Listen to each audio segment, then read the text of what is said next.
যথাসময়ে সংস্কার ও দ্রুত সময়ে জাতীয় নির্বাচনের দাবিতে চুনকুটিয়া গার্লস স্কুল প্রাঙ্গণে সমাবেশের আয়োজন করে বিএনপির কেরানীগঞ্জ উপজেলা দক্ষিণ শাখা। সমাবেশে কেরানীগঞ্জ দক্ষিণ উপজেলা বিএনপি সভাপতি অ্যাডভোকেট নিপুণ রায় চৌধুরী বলেন, যত দ্রুত সম্ভব নির্বাচনের তারিখ আদায় করে নিতে হবে।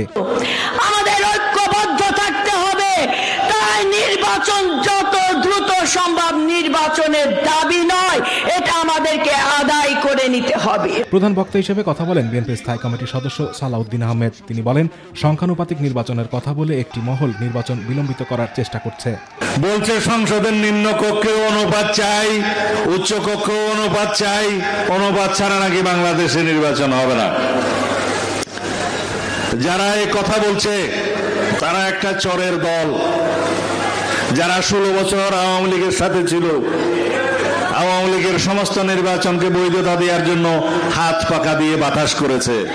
প্রয়োজনে গণতন্ত্রের জন্য আবারও সংগ্রাম হবে উল্লেখ করে বিএনপির নেতা বলেন, ফ্যাসিবাদ বিরোধী জাতীয় ঐক্য সমুন্নত রেখে বাংলাদেশকে এগিয়ে নিতে হবে।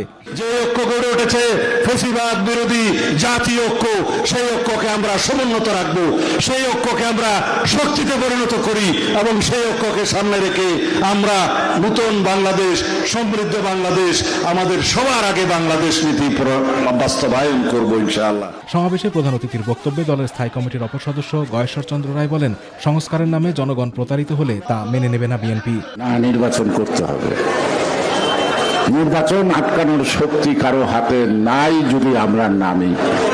যারা বলে 16 বছরে আমরা কিছু করতে পারি নাই, তাদেরকে বলবো আমরা এখন 16 দিনে তা দেখিয়ে দিতে পারি। আতিকুর রহমান তিতাস, মাই টিভি।